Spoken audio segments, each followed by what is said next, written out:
Friend, स्वागत है आप सभी का इलेवन विद विकेश में। गणित शिक्षण की दूसरी क्लास में मैं मुख्यतः आज सभी का स्वागत करता हूं। फ्रेंड, आज हम लोग डिस्कस करने वाले हैं गणित शिक्षण के पहले अध्याय में, मतलब पहले क्लास में हम लोगों ने डिस्कस किया था गणित के सामान्य अर्थ के बारे में, गणित की महत्वपूर्ण प्रकृति के बारे में, गणित की अवधारणाओं के बारे में और उनसे रिलेटेड कुछ महत्वपूर्ण बिंदुओं के बारे में हम लोगों ने चर्चा किया था, जिससे हम लोग गणित की एक बेसिक समझ को पिछले क्लास में जो है डिस्कस कर चुके हैं, समझ चुके हैं, जान चुके हैं। और वहाँ से आज क्लास को आगे लेके चलेंगे और सबसे पहले डिस्कस करेंगे गणित की परिभाषाओं के बारे में, क्योंकि गणित के शिक्षण की परिभाषाओं से भी प्रश्न बनते हैं, तो यह भी जानना हमारे लिए बेहद जरूरी है, क्योंकि यहाँ से भी प्रश्न काफ़ी ईयर में पूछे गए हैं। तो चलिए एक एक करके इन परिभाषाओं के बारे में डिस्कस करते हैं। तो सबसे पहली परिभाषा जो हम डिस्कस करेंगे फ्रेंड, वह है गैलीलियो। जी हाँ, गैलीलियो के अनुसार परिभाषा हम लोग डिस्कस करेंगे। तो गैलीलियो का कहना है कि गणित वह भाषा है जिसमें परमेश्वर ने संपूर्ण जगत या ब्रह्मांड को लिख दिया है। जी हाँ फ्रेंड, गैलीलियो का कहना है कि गणित वह भाषा है जिसमें परमेश्वर ने संपूर्ण जगत या ब्रह्मांड को लिख दिया है। अपने शब्दों में इन्होंने इस प्रकार से गणित को समझा दिया। इनका कहना है फ्रेंड कि जो संपूर्ण ब्रह्मांड है, संपूर्ण ब्रह्मांड की जो संरचना है वह गणित के संदर्भ में लिखा गया है। ऐसा मत किसका है? गैलीलियो का है, और गैलीलियो ने इस बीच को क्लियर किया है। नेक्स्ट डिफिनेशन के बारे में क्लियर करेंगे, डिस्कस करेंगे। तो अगला जो डिफिनेशन है फ्रेंड, वह है लाक। तो जॉन लाक के अनुसार हम लोग डिस्कस करेंगे। जॉन लाक क्या कहते हैं इसके बारे में थोड़ा डिस्कस करते हैं। तो लाक का कहना है फ्रेंड कि लाक ने कहा है कि गणित वह मार्ग है जिसके द्वारा बच्चों के मन या मस्तिष्क में वर्क करने की आदत स्थापित होती है। क्या फ्रेंड? गणित वह मार्ग है जिसके द्वारा बच्चों के मन या मस्तिष्क में वर्क करने की आदत स्थापित की जा सकती है। कहने का तात्पर्य यह है फ्रेंड, गणित के द्वारा हम क्या कर सकते हैं, बच्चों के मस्तिष्क में किसी भी काम को करने की रुचि को जो है पैदा कर सकते हैं। अर्थात हम बच्चों को कार्य के प्रति समर्पित और उनके अंदर जो है कार्य के प्रति जो मतलब कह सकते हैं ना कि एक प्रकार से तटस्थता होती है, वह उनके अंदर हम लोग जो है पैदा कर सकते हैं। कि मतलब गणित के माध्यम से हम बच्चों के मन को इस प्रकार से जो है मोटिवेट कर सकते हैं कि उनको जो है जो भी होमवर्क वगैरह दिया जाए वह उसको खुद से करने के लिए जो है प्रेरित हो जाएं और अपना काम बिना किसी अन्य व्यक्ति के सुझाए या कहे के अलावा अपना काम स्वयं जो है वह कर लें। इस प्रकार से मोटिवेट हम लोग जो है इस कक्षा में उनको कर सकते हैं। यह कहा है किसने? यह कहना है फ्रेंड लाक के अनुसार कि यह गणित वह मार्ग है जिसके द्वारा बच्चों के मन या मस्तिष्क में काम करने की प्रवृत्ति का विकास किया जा सकता है। बच्चा अपने काम को समझने लगे, उसमें रुचि लेने लगे, इस प्रकार की भाव पैदा करने की बात कहते हैं लाक महोदय। मोस्ट इंपॉर्टेंट परिभाषा फ्रेंड, समझते रहिएगा, जानते रहिएगा। एक कीवर्ड समझिएगा फ्रेंड, इस कीवर्ड के माध्यम से परिभाषाओं को समझिएगा, आसानी होगी आपको सारी परिभाषा समझ, क्योंकि एक से अधिक साइकोलॉजिस्टों ने, मनोवैज्ञानिकों ने अपनी अपनी परिभाषाएं दी है, तो याद करना संभव नहीं, इसलिए कीवर्ड समझा जा सकता है। जैसे इसमें हमने कीवर्ड लिया है आपका मन या मस्तिष्क। मन या मस्तिष्क को हम कीवर्ड बनाते हैं कि लाक के अनुसार ये परिभाषा है, तो कीवर्ड हमारा मन या मस्तिष्क है। मन या मस्तिष्क हमें डिफिनेशन में अगर दिखता है तो हम लॉक की तरफ जो है रुख कर सकते हैं और लाक हमारा आंसर सही हो जाएगा। और जहाँ ईश्वरी बात होती है, मतलब ईश्वरी या ब्रह्मांड या पृथ्वी वगैरह की जैसे बात होती है, तो हम लोग जो है किसकी तरफ चलते हैं? जैसे हमने पहले डिफिनेशन में देखा कि गैलीलियो ने कहा है कि गणित वह भाषा है जिसमें परमेश्वर ने संपूर्ण गणित या ब्रह्मांड को लिख दिया है। तो मतलब जहाँ पर ब्रह्मांड या संपूर्ण जगत की बात होती है या परमेश्वर की, ईश्वर की बात होती है, वहाँ हम गैलीलियो को जो है अपना मतलब गैलीलियो की वाले विकल्प जो है हम लोग चूज कर सकते हैं, उसको आंसर दे सकते हैं। तो इस प्रकार से कीवर्ड के माध्यम से हम परिभाषाओं को याद कर सकते हैं और हमारे लिए एग्जाम में कन्फ्यूजन नहीं होगा। अगली परिभाषा की तरफ बढ़ेंगे फ्रेंड। अगली परिभाषा मार्शल महोदय द्वारा है। तो मार्शल का क्या कहना है देखेंगे फ्रेंड।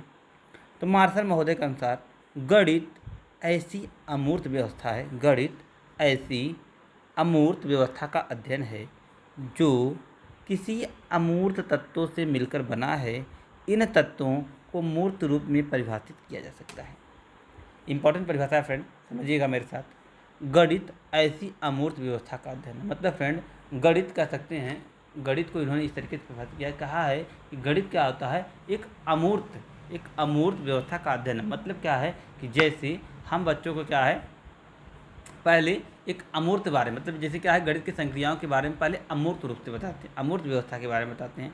उसके बाद इन अमूर्त तत्वों को मिलाकर इसको मूर्त रूप द्वारा परिभाषित, मतलब क्या है, जैसे हम बच्चों को पहले एग्जाम्पल के थ्रू जो है अप्रत्यक्ष रूप से चीज़ों के बारे में बताते हैं। जैसे हमें जोड़ की संक्रिया बच्चों को सिखानी है, या घटाने की संक्रिया बच्चों को सिखानी है, या गुणा की संक्रिया बच्चों को सिखानी है, तो हम क्या करते हैं, पहले अप्रत्यक्ष उदाहरणों की सहायता से उनके मस्तिष्क में उस विषय को संबंधित जो है, उस विषय से संबंधित रुचि उत्पन्न करते हैं और उनको जो है उस विषय से, उस टॉपिक से जोड़ते हैं।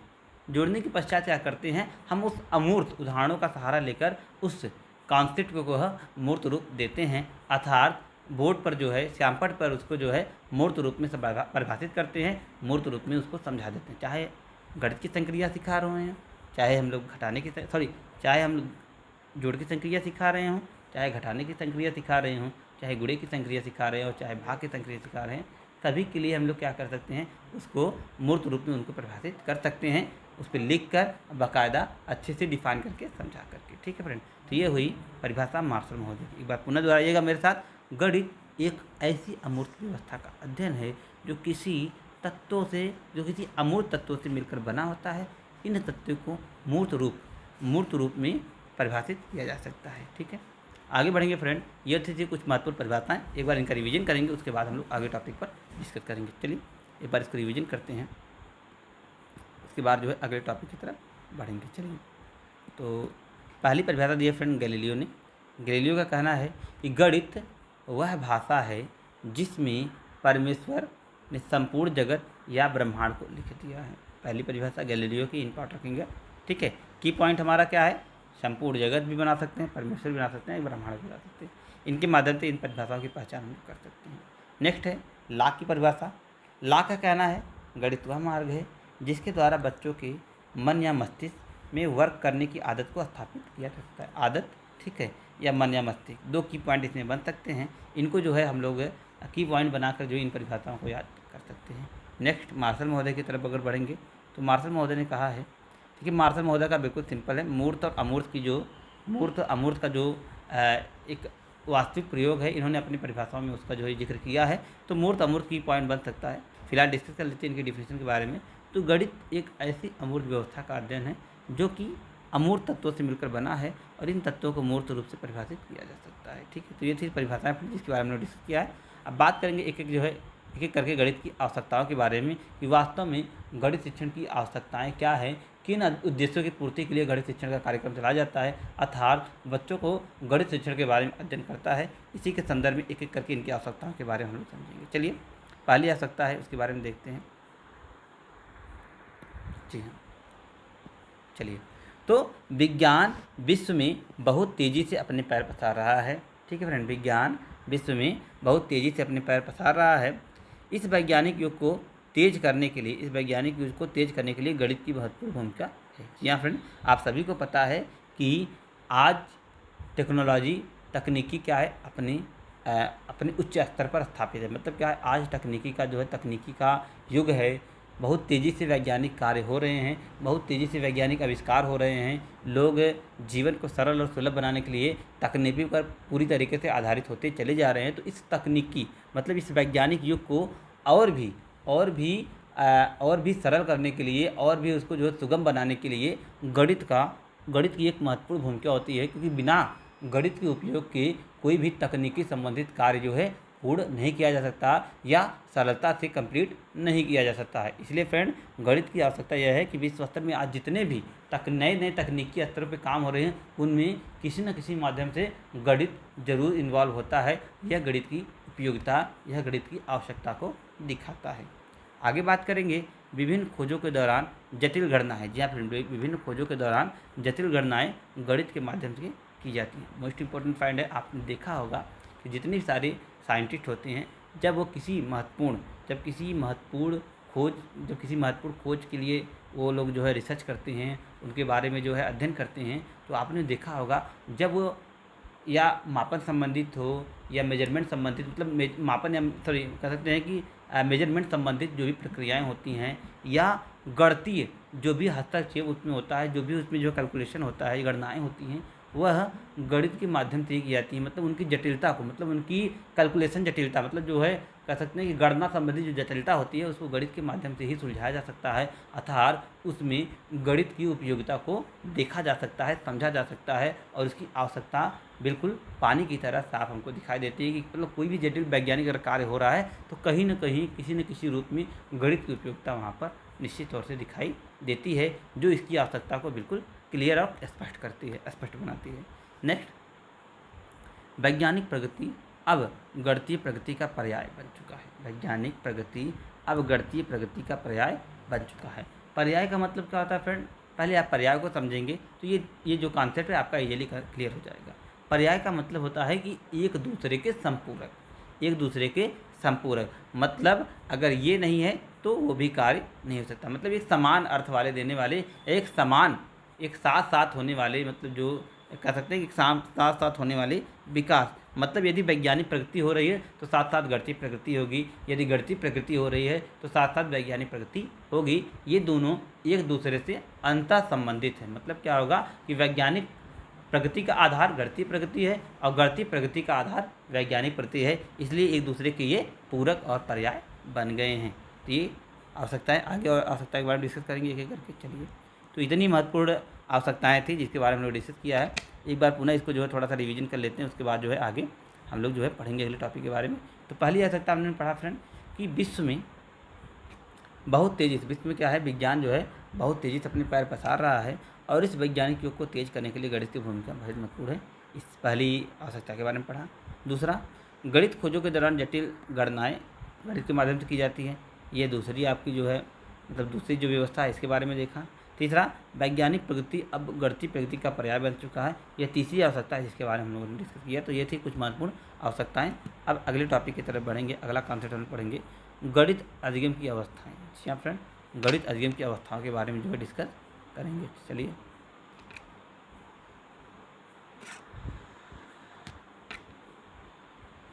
जी हाँ, तो गणित अधिगम की अवस्थाएँ क्या क्या होती हैं? बच्चा जन्म से लेकर किशोरावस्था तक गणित से संबंधित अलग अलग मानसिक परिवर्तन देखने को मिलता है, जो जन्म से किशोरावस्था तक 6 अवस्थाओं से गुजरता है। ठीक है, तो इन अवस्थाओं के बारे में देखेंगे फ्रेंड।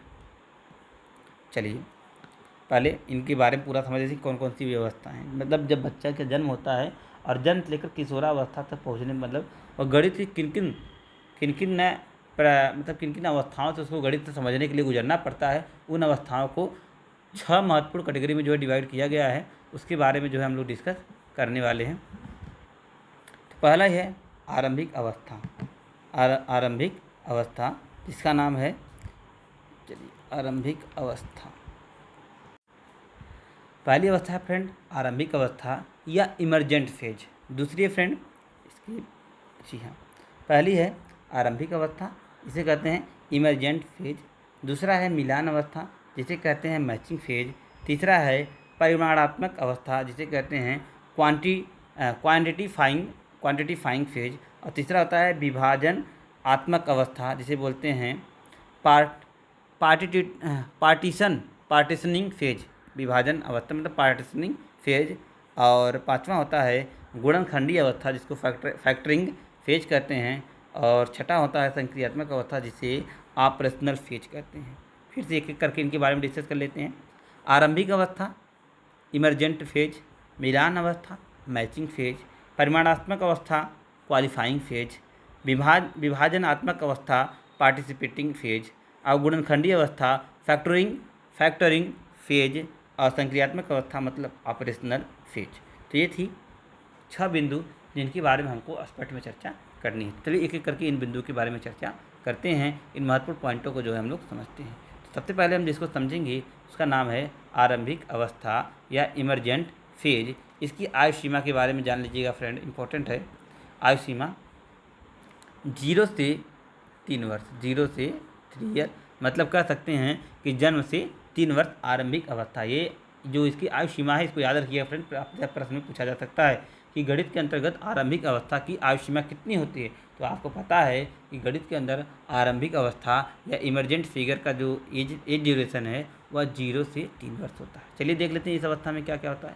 इस अवस्था में बच्चा वस्तु को देखकर बता सकता है कि कौन सी वस्तु बड़ी है, कौन सी वस्तु छोटी है। मतलब फ्रेंड इस अवस्था मतलब 0 से 3 वर्ष का जो बालक है वो क्या करता है फ्रेंड, वस्तु को देखकर बता सकता है। मतलब 2 वस्तु में यदि उससे पूछा जाए कि कौन सी वस्तु बड़ी है और कौन सी वस्तु छोटी है, तो इसका उत्तर वह जो है दे सकता है। कि जैसे यदि उसके सामने 2 फल रखे जाते हैं, ठीक है, 2 फल रखे जाते हैं, एक आम का फल रखा जाता है और एक अनानास का फल रखा जाता है, तो बच्चा इसमें बता सकता है कि अनानास का फल बड़ा है और आम का फल छोटा है। मतलब इस प्रकार के प्रश्न के उत्तर वह दे सकता है। इतनी उसकी जो है बौद्धिक क्षमता इस अवस्था में विकसित हो जाती है। ये तो बात हो गई इमरजेंट फेज की या आरंभिक अवस्था की।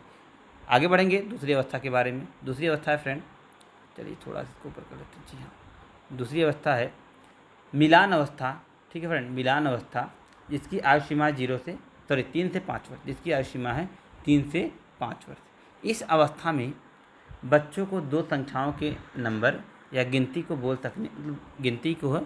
सकने लगता है। किसी भी बड़ी समूह की चीज़ों को गिन भी सकता है और वह गिनती करके बता सकता है कि कौन सा संख्या बड़ा है और कौन सी संख्या छोटा है। ठीक है फ्रेंड, मतलब इतनी बौद्धिक स्तर उसका गणित को लेकर विकसित हो जाता है कि वो क्या करता है, सबसे पहले 2 संख्याओं के नंबर या गिनती को बोल सकने लगते हैं। जैसे क्या होता है, जैसे फ्रेंड 2 अंकों का जो नंबर कह सकते हैं कि 2 अंकों का जो नंबर है, जैसे क्या होता है इकाई और दहाई से बनी जो संख्या है उनके बारे में जो है वह उसको पढ़ सकता है और बता सकता है। जैसे मान लीजिए वह 13 को पढ़ लेगा, 13 को पढ़ सकता है कि 13 है 1 दहाई 3 इकाई, इनके बारे में जो है पढ़ सकता है, बता सकता है।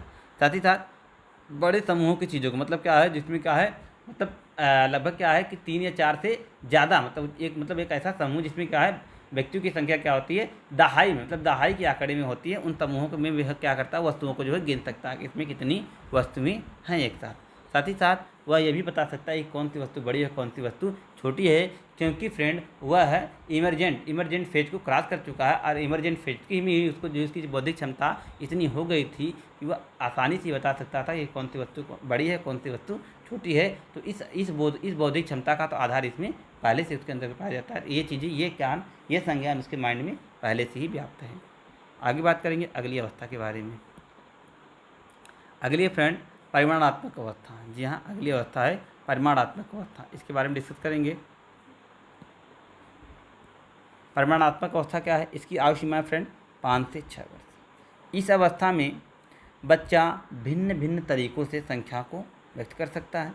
जैसे 7 को 4+3 या 7 को 5+2 के माध्यम से वह व्यक्त कर सकता है। मतलब वह यह अंतर को समझ जाता है कि 4 और 3 जोड़ने पर भी 7 आता है और 5 और 2 भी जोड़ने पर 7 आता है। मतलब ये जो संख्याओं में परिवर्तन होते हैं, इन संख्याओं में परिवर्तन को समझ जाता है कि मतलब वह जोड़ की संक्रिया को पूरी तरीके से समझ जाता है कि अंक को जोड़ने पर समान मान प्राप्त हो सकते हैं, अलग अलग अंकों को जोड़ने पर समान नाम प्राप्त हो सकते हैं। इस प्रकार के विभिन्न अंतरों को जो भी वह समझ सकता है कि भिन्न भिन्न तरीके से भी एक संख्या प्राप्त की जा सकती है। नेक्स्ट है फ्रेंड विभाजन आत्मक अवस्था, जिसकी आयु सीमा है फ्रेंड 6 से 9 वर्ष, जिसे हम लोग पार्टिसिपेटिंग फेज कहते हैं। अब देखिए फ्रेंड, आयु सीमा इंपॉर्टेंट है, याद रखिएगा, परिमाणात्मक अवस्था का और उसके बाद विभाजनात्मक अवस्था का। इस अवस्था में बच्चा 2 संख्याओं का स्थानीय मान पर विभाजन कर देता है और 2 या 3 संख्याओं के नंबर तक की जानकारी इसको हो जाती है। जैसे फ्रेंड क्या होता है, 2 से 3 अंकों की संख्याओं को बोल लेता है, पढ़ सकता है, लिख सकता है।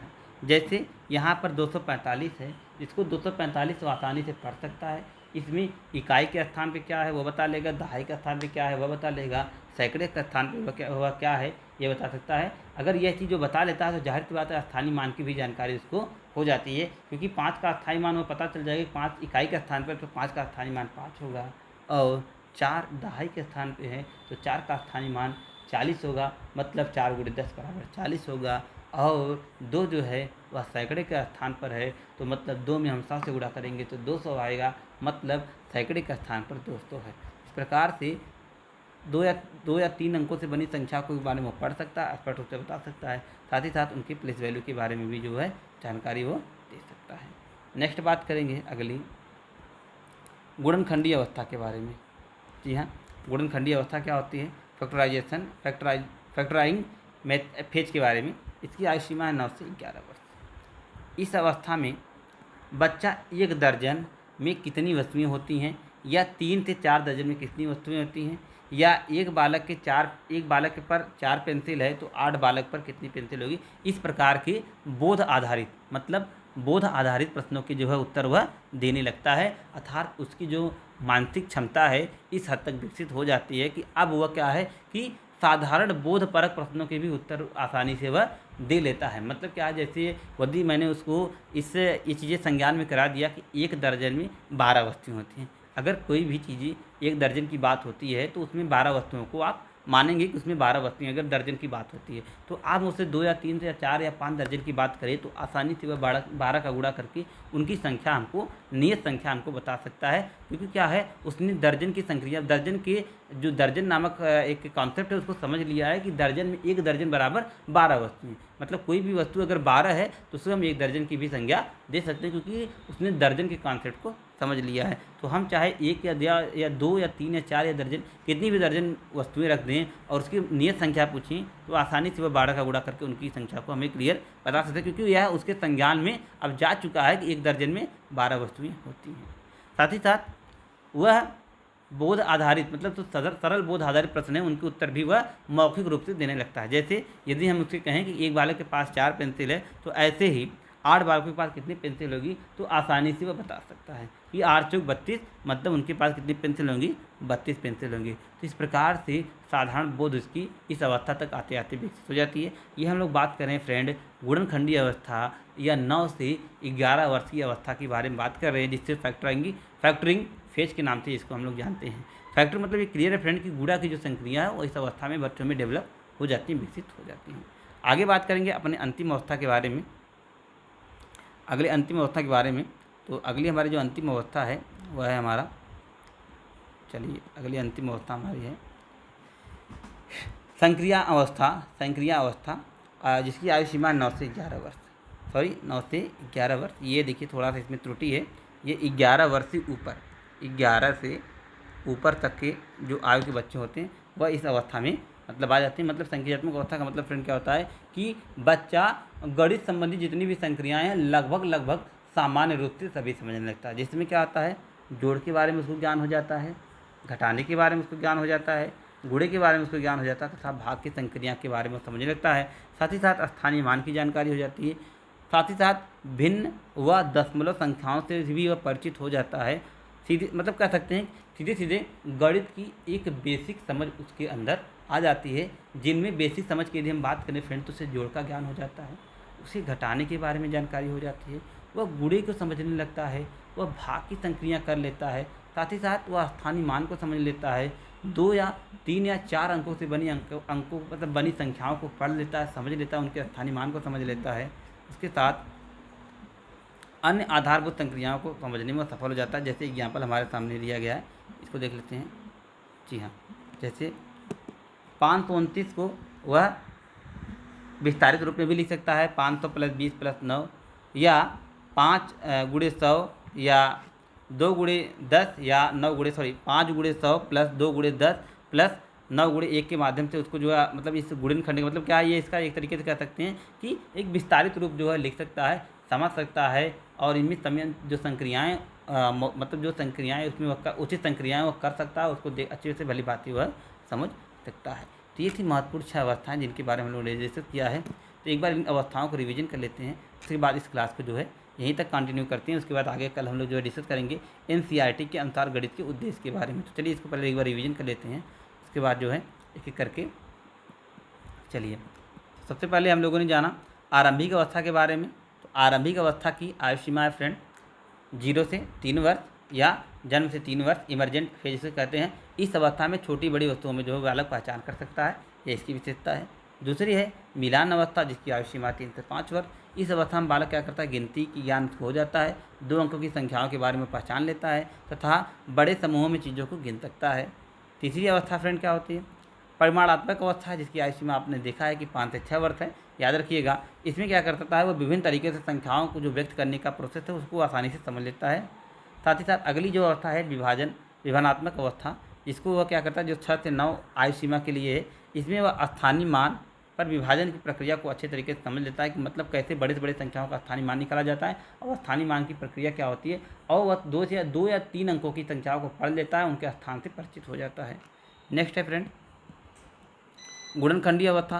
तो गुणनखंडीय अवस्था का मतलब होता है जो इसकी आयु सीमा 9 से 11 वर्ष है। इस अवस्था में क्या करता है बच्चा दर्जन और दर्जन की संक्रिया मतलब दर्जन की कॉन्सेप्ट से क्लियर हो जाए, मतलब दर्जन का जो कॉन्सेप्ट है वो उसको समझ लेता है। और यदि प्रश्न पूछा जाता है तो मतलब एक या दो या तीन दर्जन में कितनी वस्तुएं होंगी तो आसानी से उसका उत्तर दे देता है। साथ ही साथ मौखिक प्रश्नों के भी उत्तर देने में वो सक्षम हो जाता है। और अंतिम अवस्था में फ्रेंड, तो अंतिम अवस्था में वो पूरी तरीके से परिपक्व हो जाता है।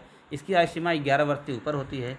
11 वर्ष से ऊपर की जो आयु होती है, आयु का जब बालक होता है वह संक्रियात्मक अवस्था में होता है, मतलब गणित संबंधित सामान्य संक्रिया के बारे में उसको पूरी तरीके से जानकारी होती है, जिनमें जोड़, घटाना, गुणा, भाग, दशमलव, स्थानीय मान, अन्य सभी संक्रियाएं सम्मिलित करती हैं। इनकी सामान्य जानकारी बच्चों को हो जाती है फ्रेंड। इस क्लास में इतना ही फ्रेंड। नेक्स्ट क्लास में लोग डिस्कस करेंगे एनसीईआरटी के आधार पर गणित के महत्वपूर्ण उद्देश्यों के बारे में। तो फिलहाल इस क्लास में इतना ही, मिलते हैं अगले लेक्चर में, तब तक के लिए best of luck, thank you.